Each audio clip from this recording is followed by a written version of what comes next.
Je suis en apprentissage pour une année en Suisse allemande, dans le canton d'Argovie. Viertel vor 8 müssen wir wahrscheinlich schon fast runterkommen mit der ersten Mon Kühe. patron il me donne pas mal de responsabilités. J'apprends beaucoup de choses et c'est très, très varié.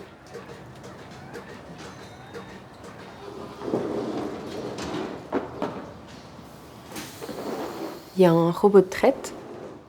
Les vaches vont se faire traire quand elles veulent. Et donc la grosse différence en fait, c'est que nous, à la maison, on a nos horaires de traite. Donc le matin, on commence à 5h et puis le soir à 16h30. Ça marque en fait notre quotidien, on ne peut pas faire autrement. Et puis le robot, ça offre un petit peu plus de flexibilité. Après, moi personnellement, j'aime beaucoup traire. De juste traire ce moment, c'est un moment que j'aime bien parce que je vois toutes mes vaches, tout ça, et puis c'est quelque chose que j'ai toujours fait en fait avec mon grand-papa, mon papa.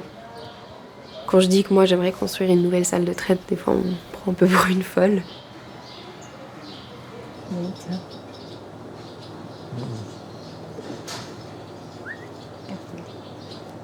Avec la génétique, on peut aussi cibler un peu la vache idéale pour le robot, que les trayons puissent être bien parallèles, pas trop courts.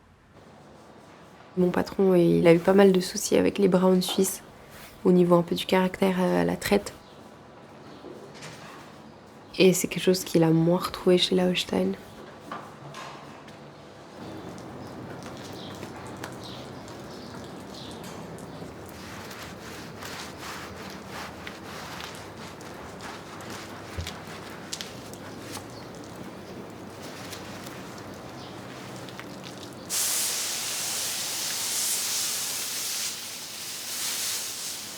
Wie unsere Herde vor 13 Jahren ausgesehen hat.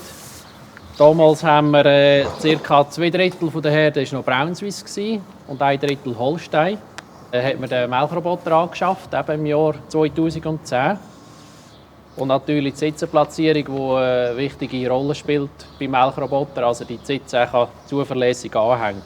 Wir haben auch gleich gemerkt, dass die Anforderungen, die ich jetzt erwähnt habe, bei den Holstein-Kühen besser vorhanden sind als bei den Braun-Suisse-Kühen. Und wir entschieden haben, uns längerfristig zu trennen von dieser Zucht.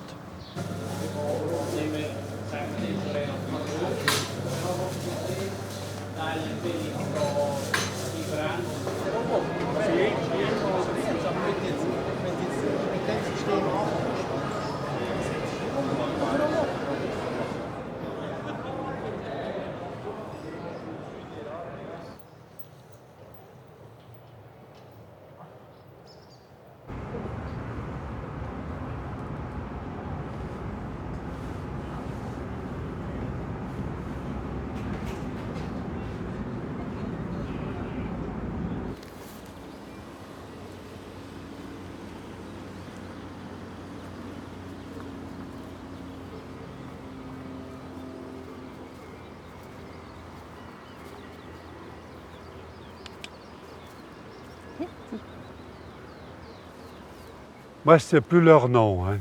Toi, tu les connais toutes, hein? Oui. Par leur nom, ouais. Bon, les toutes jeunes qui ont vélé dernièrement. Ouais, parce que t'es pas là, c'est temps, ouais. C'est un peu dur de suivre. C'est difficile, ouais. Parce qu'il y en a tellement. Ouais. Mais en principe, oui. C'est celle qui a le plus de lait, hein? En ce moment, Maintenant, ouais.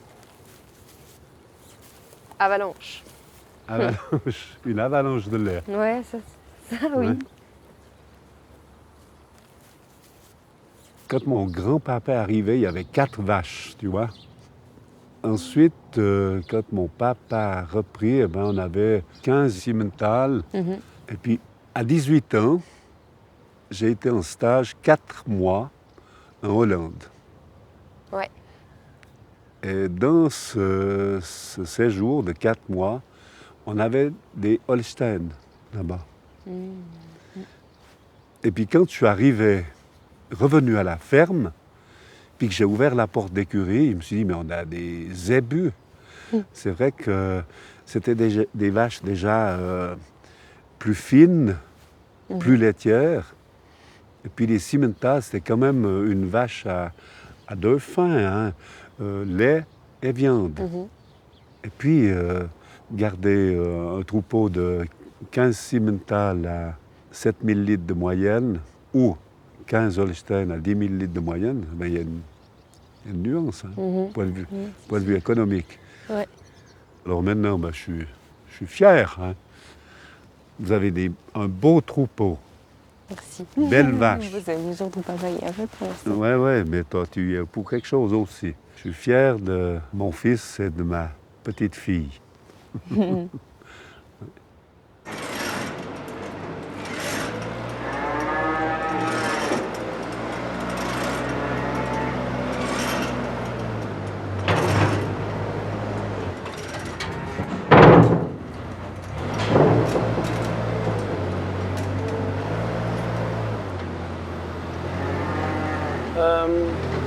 Je vais chercher la pince. Ou tu vas aller la chercher, va chercher la pince à fumer. Et puis moi, je vais déjà ouvrir là.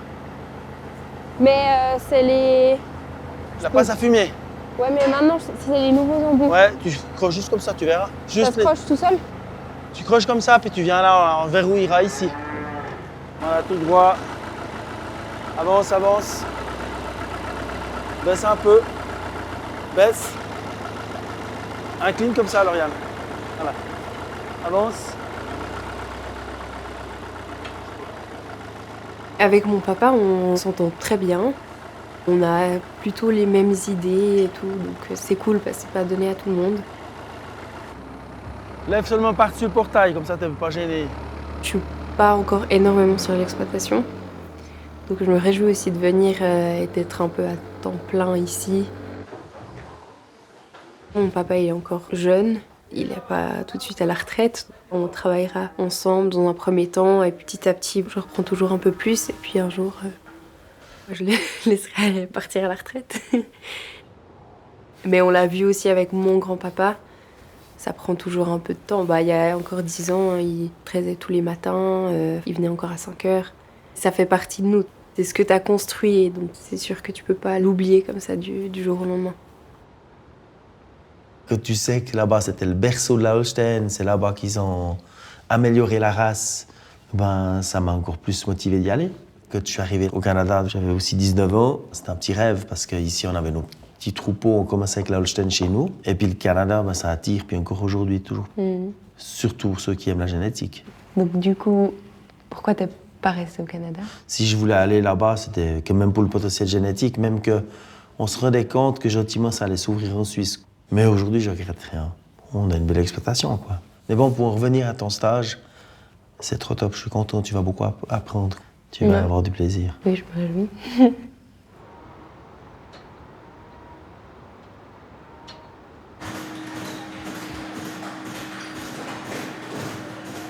Je vais au Canada prochainement, dans une ferme, une semaine. Il y a beaucoup d'éleveurs qui ont à peu près mon âge, souvent après l'apprentissage, qui partent 6 mois, quelque chose comme ça, au Canada pour y travailler, puis pour voir un peu toute cette génétique. Alors voilà, je me réjouis beaucoup.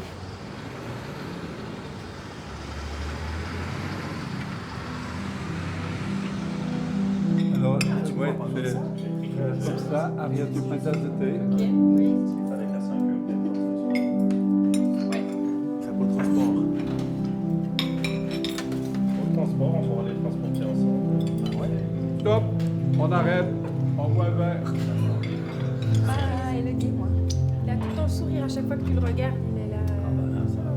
Ah ben, on n'a pas fait ça. Alors, à la race Holstein. Santé. Santé. Avec vous. À la race Holstein.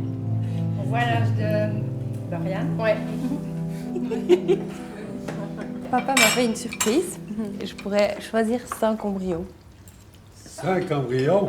Donc, dans une ferme en particulier? Chez les Jatons. Chez Thierry Jaton, à la ferme. Le préfixe s'appelle Proveta. Lui, c'est un passionné de l'élevage, puis il est hyper intéressant, puis il a vraiment des vaches très fonctionnelles.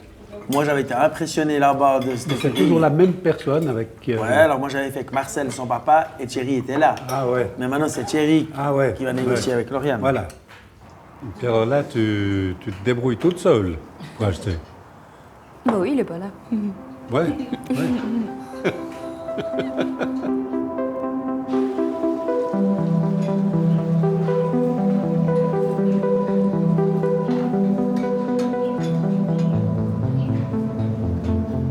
Il y a 28 ans, j'étais au Canada, à la ferme Prevetta, chez les Jatons, qui ont quitté la Suisse pour le Canada. J'avais acheté 4 embryons avec mes moyens du bord. Et puis, 28 ans après, Lauriane va y retourner. Thierry était déjà là, mais c'était plus son papa avec qui j'avais fait affaire. Puis aujourd'hui, Lauriane elle va le faire avec Thierry, donc ça a un sens. La boucle est bouclée.